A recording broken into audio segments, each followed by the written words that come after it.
Howdy, welcome to my gear tour. This is the spring 2013 edition. uh, this is kind of an update of what I got, what I do with it. Start out with, we're in the living room. I don't have much art on the walls, I just have art. This is my Gibson Les Paul Deluxe, my Gibson Midtown Custom, and over here is my Yamaha FG730. Down here, this usually used as our Christmas tree. That's a Sonar birch kit in blue fade. I keep this little Ibanez amp down here because it has a line in, and that allows me to use my iPad or my iPhone with an interface, and I can plug into that amp's line in and play guitar through it using the amp models and stuff, either on GarageBand or on my amp kit that's on my iPod or iPad, or I can actually use the actual amp itself. And I like to be able to access my library from down here. I can access it with, of course, the iPod, iPhone, or on my little Apple TV device. So if I want to sit down here and practice or try to learn a song, I can access my library, turn it on down here, mix it together and play along.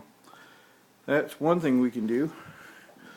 And over here you'll see I got a little tiny little amp that I got. This very cool little thing. It's called the Honeytone, made by Danelectro. And swoop. On the way out of the room, you keep a cajon down here. This is a Meinl snare cajon. Quite nice, actually. And then up to the music room we go. There's one of Tanner's sets of bongos. He actually has congas that match in his room, which we're not going in. It's a teenager's room, so just forget it. This is his Thomas Silverstar shell kit. He keeps it out here. We've got enough hardware to put 2 drum kits out, and that's not counting the hardware that belongs to this set in here. And after that, I think I still have a couple extra hi-hat stands and some old Tama Road Pro hardware. Okay, here is the music room. When you step in the door, you see some of my vinyl. Tamara's got some vinyl in there too, piled up. You can see I like to buy some limited stuff. Social D, Johnny Two Bags, Lindy Ortega, and of course you got to have the classics, Zeppelin. Got a nice pile there. And if we go around the room this way, first away on the wall, that's just a lot of crap I have.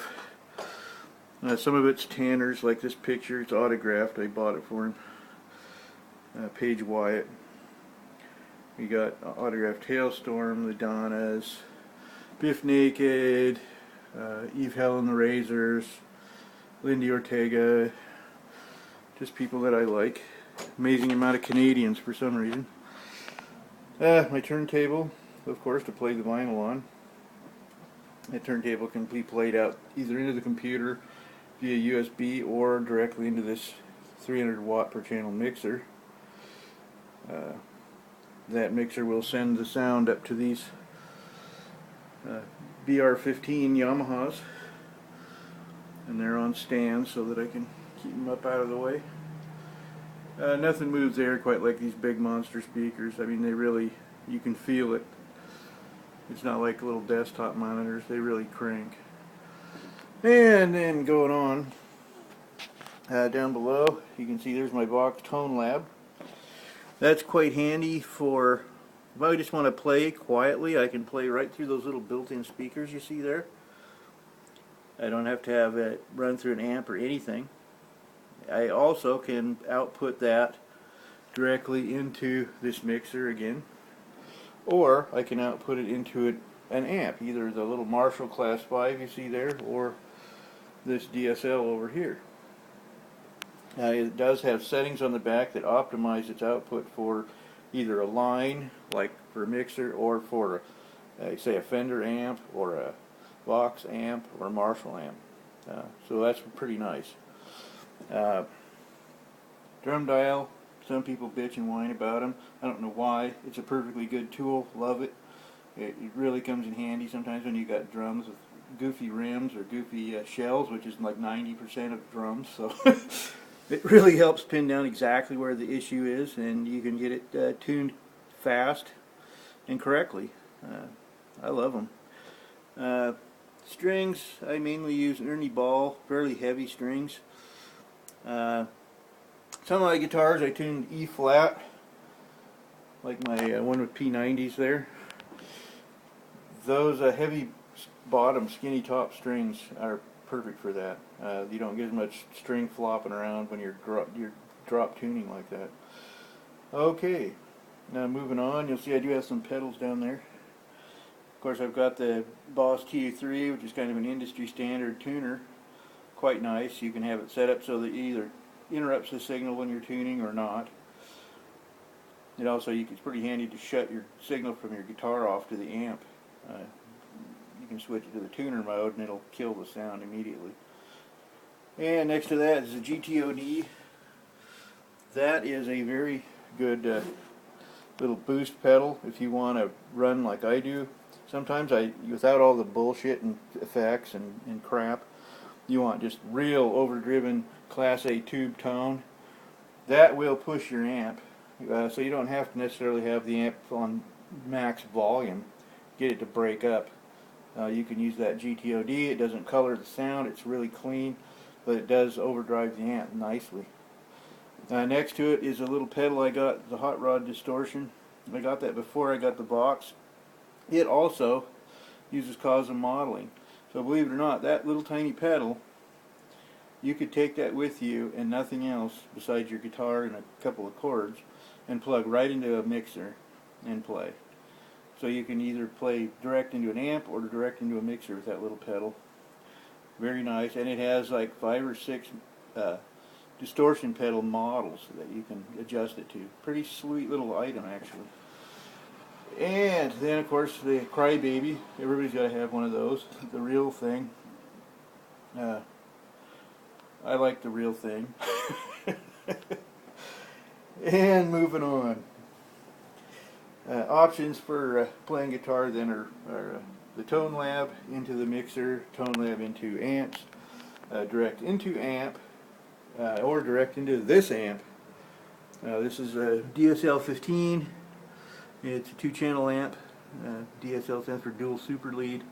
I love that. Then it's running through a Marshall 4x12. This is 4 12X75, I believe, Eminence speakers in this one, not Celestians. I've liked them so far. We'll see what happens. I'm going to be buying a small cabinet with a vintage 30 in it sometime here, and then I'll kind of compare them. I might end up switching them out. Who knows? And then there's a little interface here. This has mic and instrument preamps in it. So this can run directly into my computer here or out into the mixer. Generally speaking though, that'll run into my Mac. And so I can input my drums into my Mac, I can input my guitars, I can input line-ins, my electronic drums. Whatever I want to get into my Mac, I can run it in through there. And run it in through either like GarageBand, which I have open now, which has built-in amp models and effects. Very useful actually. I've found some really nice ones in there. And that also can then be output through the mixer. So we've actually jammed over here and had people using the amp models on the Mac and playing out through the PA system with everybody else. When I don't want to be super loud, I usually use a pair of Audio Technicas to listen in, or I've got these JBL Control 2P monitors, and those are quite nice. I really like those. They're good little monitor speakers. And let's see, up here there's some more autographed stuff, some autographed CDs. What do we got? Pitch pipes, all kinds of crap. That is my little Zoom recorder. That thing will do very loud audio without clipping. Very high sound pressure levels without clipping out the mic. I took that to a Social Distortion concert and was able to record right in front of the stage. So it'll work good if you want to record yourselves jamming or record some drums. And it's got standard video, not real high definition video, but good audio. Let's see, Hailstorm shirt, that is actually autographed on the back. Got that at the Uproar Tour. That's the calendar from Ink World, where I get my tattoos done. And then, right here, this is my Epiphone Emperor Swingster. This was the one I just got. I love this guitar. I love it, love it, love it, love it. Next to that is my 60s tribute model Gibson with the P90s. Really, really love that guitar. It may not be much to look at, but boy, is it scream. It sounds so nice. Let's see, little tuner here. Thanks to my brother Larry and a gift certificate. I got this little Boss tuner. If you want a clip-on tuner that'll do alternate tunings, there you go. Capos. I'm really fond of the Shubs. Let's see. Your mother was a hamster and your father smelled of elderberries. I got that from Tamara. And let's see, what else we got here? Woo! We got in here, I got an SM57 Shure. Everybody has to own one of those. It's a hell of an instrument mic. Good all around mic. But I also came with this. This allows me to go from XLR to USB with just about any mic. It has its own little headphone jack on it to monitor the input. Nice adjustments, phantom power capability. So if you want to run a mic straight into your Mac or your other piece of shit computer, you can do that with something like this. I think these are up to like $59 now. I think Blue makes one, and there's a few different ones on the market now. This one by Shure has been really nice. I really like it. It even comes with its own USB cable, clip, everything. It got a whole little package deal on that. Okay. Electronic drums. Yamahas. A few parts have been changed. I'm probably going to buy a new module at some point, but I haven't done it yet. I did change the rack. I got a chance to score one of these Yamaha hex racks, which, you know, these things are in the 800 range. So I got it. Tanner's using it more than I do, so he's got his double pedals on it. And let's see, that's one of my Paiste rides. That's the 24-inch Revenal's Big Ride. Again, Tanner's been using the drum set more than me. These are my Gretsch Renowns. However, Tanner has his symbols on them. That's his K ride there. And he's got some A custom Rezos. And those are very nice cymbals. If you walk into a set of them, they are really nice. Let's see, as you can see, what do we got? 8, 10, 10, 12, 14, 16. This is a Ludwig black nickel over brass snare, 6.5 by 14. That's a vintage logo Evans had on it. You don't see those every day. I had a chance to buy a few of those. Came with a free t-shirt, so what the heck. It's basically an ambassador. It sounds, you know, the nicer your snare is, this is what you'll find out. The nicer your snare and your drums are, the more you'll get away with pure little simple heads like an ambassador or a you know, a coated G1 like this one. They sound bad on crappy drums. I mean, if you have to use a head to control the shitty tone of your drums, then you probably need to get a new drum. That's my opinion. Gibraltar hardware on this, Gibraltar rack. This is all my stuff.